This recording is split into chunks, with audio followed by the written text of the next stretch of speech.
참고로 얘는 2-2 도면입니다. 2-2 도면. 자, 왼쪽에는 제가 솔리드웍스 켜놨는데요. 저는 2014 버전을 사용해서 이 도면을 모델링을 완성을 해보도록 하겠습니다. 먼저 솔리드웍스에서 여기 새 문서를 여시고요. 파일을 클릭하시고 확인을 누릅니다.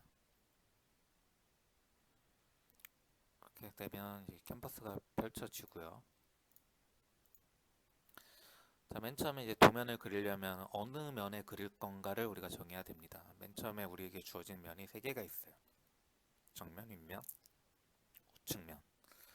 이 면을 선택하실 때는 저에게 주어진 도면을 이용해서 이 분석에서 얘랑 같은 위치에 놓게 그려야 됩니다. 이 도면 보시면 정면도죠. 위에서 본 거 평면도입니다. 평면도가 위에서 본 그림이잖아요. 자, 윗면에서 그려서 윗면을 선택하셔서 이 도면을 그리는 게 가장 좋습니다. 자, 우리가 얘를 이제 3단계로 나눠서 그릴 거예요. 맨 처음에 요 큰 사각형을 먼저 만들고요. 그 다음에 이 사각형 위에 복잡한 모양, 요 윤곽이라고 합니다. 윤곽을 2번째로 작업을 할 거고, 3번째로 이 윤곽 안에 있는 포켓이라고 하는 부분을 작업을 하게 될 겁니다. 총 3번에 나눠서 베이스 한번, 요 큰 사각형이 베이스예요. 베이스 한번, 윤곽 한번, 포켓 한번 이렇게 만들 겁니다. 먼저 베이스를 만들어 볼게요.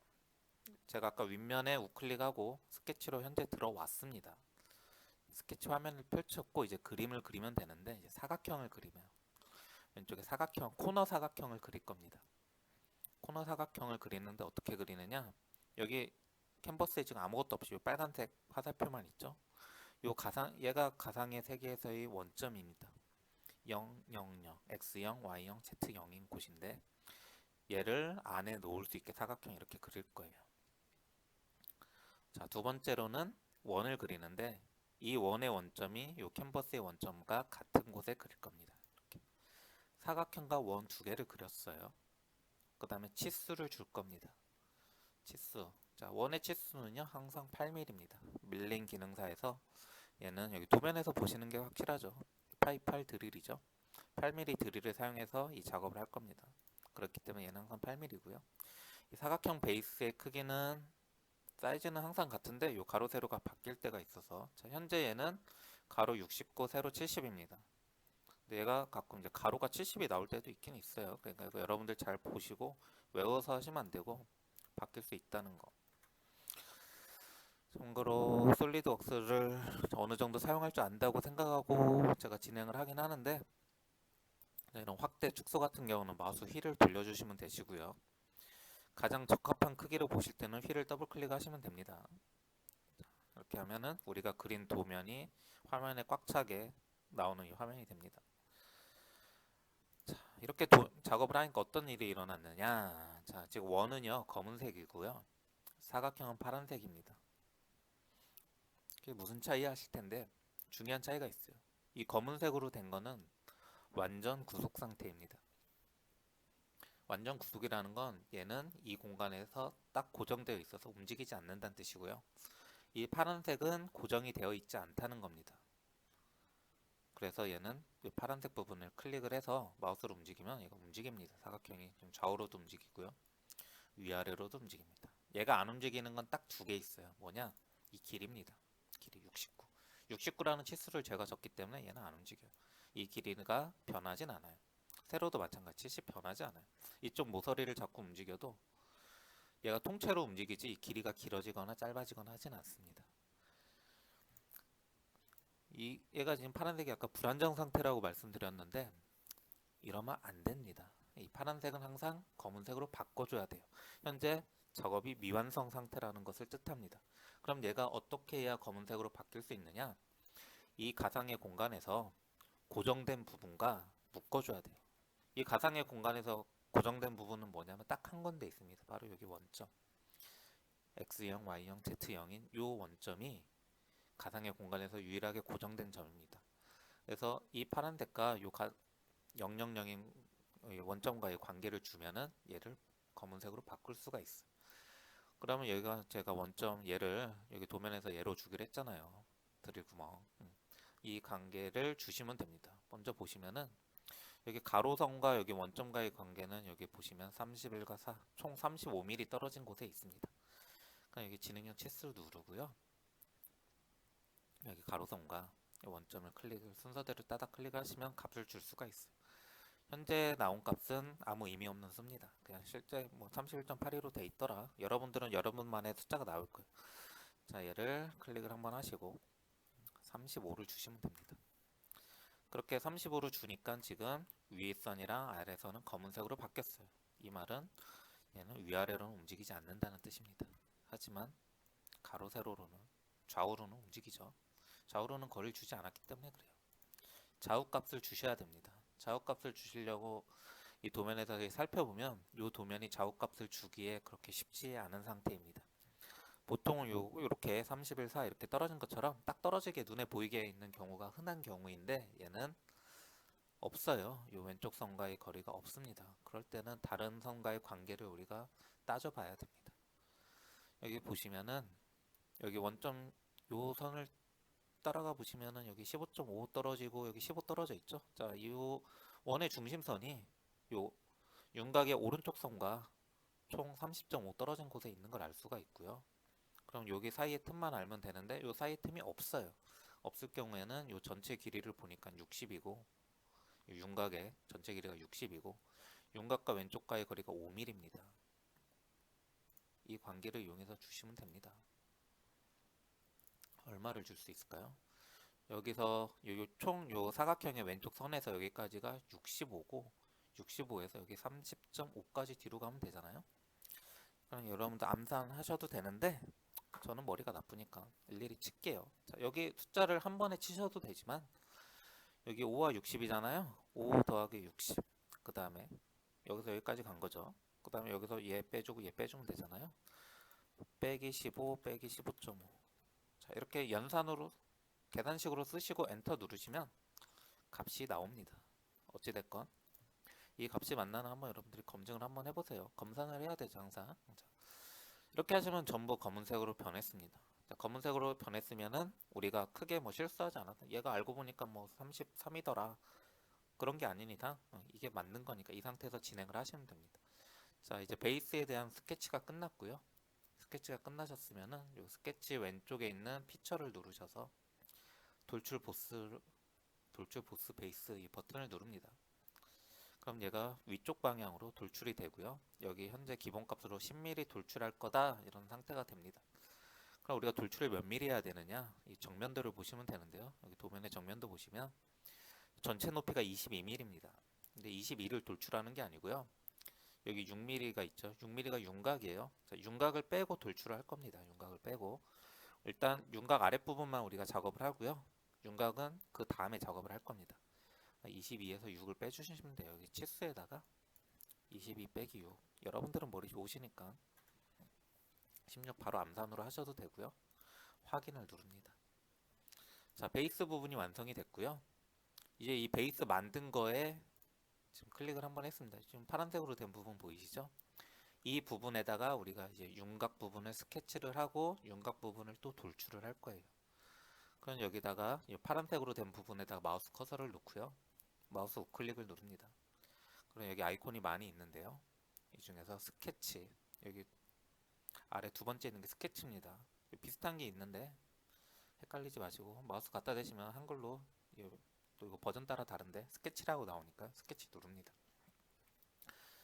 자, 스케치를 누르면은 저 같은 경우에는 설정이 돼 있어서 항상 스케치 눌렀을 때 얘를 이제 수직으로 바라보게 되거든요. 이게 돼 있으면은 저는 이게 편해서 쓰는데 여러분들은 이제 안 돼 있는 수가 있습니다. 그럴 때는 여기 도구에 옵션이 있어요. 도구 눌러서 메뉴 중에 아랫부분에 가시면 옵션이 있고요. 아랫부분에서 스케치 쪽을 가시면은 스케치 시스템 옵션에 스케치 가보시면 제일 처음에 스케치를 작성할 때 뷰가 스케치 평면에 수직이 되도록 자동 회전 얘를 체크를 해주셔야 됩니다. 체크를 해주시면 내가 스케치를 눌렀을 때 늘 위에서 바라본 방향이 설정이 돼요. 이 방향 저는 이게 편해서 쓰는데 여러분들은 이제 필요하시면 쓰시고 난 그냥 이대로가 좋다 하시면 그냥 하시기 바랍니다. 자, 이제 윤곽을 그릴 거예요. 윤곽을 그리는 방법은요. 이 윤곽 모양을 이제 그리는데 정확히 그리는 게 아니라요. 정확히 그리셔도 됩니다. 저는 제 스타일대로 한번 이 강의를 진행을 하겠습니다. 이 모양 위치만 비슷하게 대충 그릴 겁니다. 위치만 비슷하게 대충. 자, 어떻게 그리느냐? 선이 있죠. 선을 클릭을 하고요. 대충 그립니다. 대충. 자, 대충 그리는데 수직과 수평은 맞춰주세요. 수직과 수평은 맞춰주시고 선은 웬만하면 대부분 수직과 수평입니다.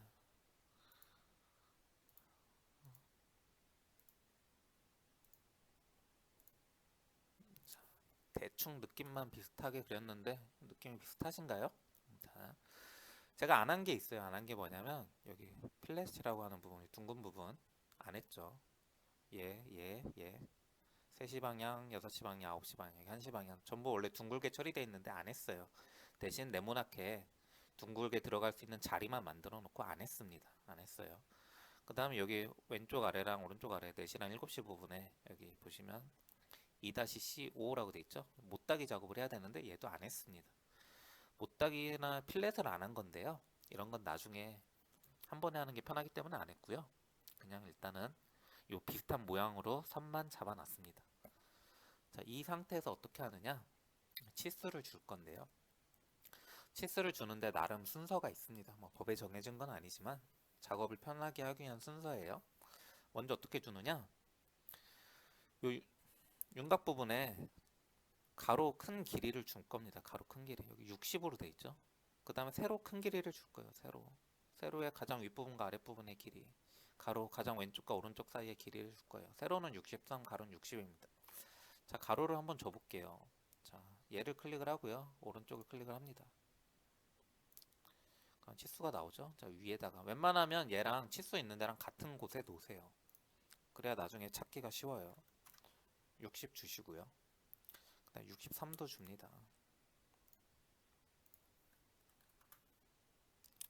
자, 그 다음에 뭐 하느냐? 자, 윤곽과 요 베이스 부분과의 거리, 여백. 여기 3mm, 왼쪽에 3mm, 아니, 아래죠. 아랫부분에 3mm, 왼쪽 부분에 5mm입니다. 얘를 줍니다. 솔직히 요 왼쪽 여백을 먼저 주는 게 나은 것 같아요. 크게 상관없습니다. 자, 이렇게 주시면은요. 일부 선들이 자, ESC를 누르고요. 지금 치수 상태에서 빠져나왔습니다. 자, 지금 일단 4개를 줬어요. 치수 4개. 여기 63, 60, 그 다음에 여백 5, 4를 줬습니다. 이렇게 주시면 일부 선들이 검은색으로 바뀐 걸 볼 수가 있습니다. 자, 여기 보시면은요. 이 도면이 좀 잘 돼 있는 편인데 저 위에 있는 선과 여기 가운데 이제 동그라미가 있고요. 아래에 있는 선이 이제 분리가 돼 있잖아요. 근데 가운데 여기 중심선이 그어져 있고요. 일치하죠? 윗선과 아래선이 같다는 거예요. 같다는 겁니다. 그럴 때는 자, 순서는 상관없어요. 위에 선 찍고 아래 선 찍어도 되고 반대로 아래 선 찍고 위에 선 찍어도 됩니다. 어찌됐건 위에 선이 지금 고정이기 때문에 위에 선에 맞춰질 건데 자, 아래 선 한번 찍어볼게요. 아래 선 찍고 자, Shift나 컨트롤 키 누르시고요. 위에 있는 선을 한번 클릭을 해보세요. 그렇게 되면 왼쪽에 이제 구속 조건 부가라고 뜹니다. 구속 조건 부가. 동일 선상을 눌러줍니다. 확인. 그렇게 되면 위에 있는 선과 아래 선 전부 검은색으로 변했어요. 동일선상. 자, 아까는 이제 파란색을 찍었죠. 이번에는 검정색 먼저 찍어볼게요. 여기 위에선 먼저 찍고요. 컨트롤이나 Shift 키 누른 상태에서 아래선을 클릭을 해보시면 구속 조건 부가가 뜨고요. 동일선상 누르고 확인 누릅니다. 순서 상관없다 그랬습니다. 고정되어 있는 것에 맞춰집니다. 아랫선도 마찬가지죠. 여기 중심선이 연장이 되어 있는데 좌우 위치가 높이가 같은 걸 알 수가 있습니다. 자, 왼쪽 오른쪽 Shift 키를 이용해서 두 개를 누르고 동일선상 확인. 이렇게 해주시면 전부 검은색으로 변했습니다. 전부 변했고요. 그 다음에 나머지 부분을 줘볼게요. 여기 130도 주라고 되어 있습니다. 제가 까먹은 것 같은데 자, 제가 아까 수직 수평으로 주라고 말씀을 드렸어요. 얘는 대각선이죠. 대각선인데 얘가 몇 도인지 모르겠어요. 눈으로 보기엔 45도 같은데 135.24도니까 거의 45도 비슷하게 갔죠. 실제로는 130도인데 아깐 대충 그렸으니까 각이 안 맞는 건 당연한 겁니다. 각이 맞는 게 이상한 거예요. 네, 여러분들 이게 예를 들어 이 선은 수직이 원래 맞는데 제가 실수로 대각으로 그렸다고 쳐봅시다. 예, 실수로. 자, 얘 지금 파란색 선이잖아요. 자, 파란색 선은 우리가 자꾸 움직인다 그랬어요. 이 선을 제가 원래 수직으로 안 하고 대각선상으로 했다. 그럼 어떻게 해야 되느냐? 지우고 다시 그려도 되는데 그러지 마시고, 대각선 원래 수직이어야 된다고 했잖아요. 이쪽에서 봤을 때 이게 수직이거든요. 각도가 안 써 있잖아요. 여기는 각도가 써 있잖아요. 기울어져 있다. 각도가 없잖아요. 얘는 수직이라는 뜻이거든요. 그럴 때는 이 선을 클릭을 하고요. 왼쪽에 구속 조건부가 뜹니다. 수평이나 수직 고를 수가 있는데 수직 주시면 수직이 들어갑니다. 수직으로 주시고요. 마찬가지 얘는 수직이 아니니까 각도를 주시면 되는데 130도 주시고요. 자, 그 다음에 이제 이쪽 처리하는 법 알려드릴게요.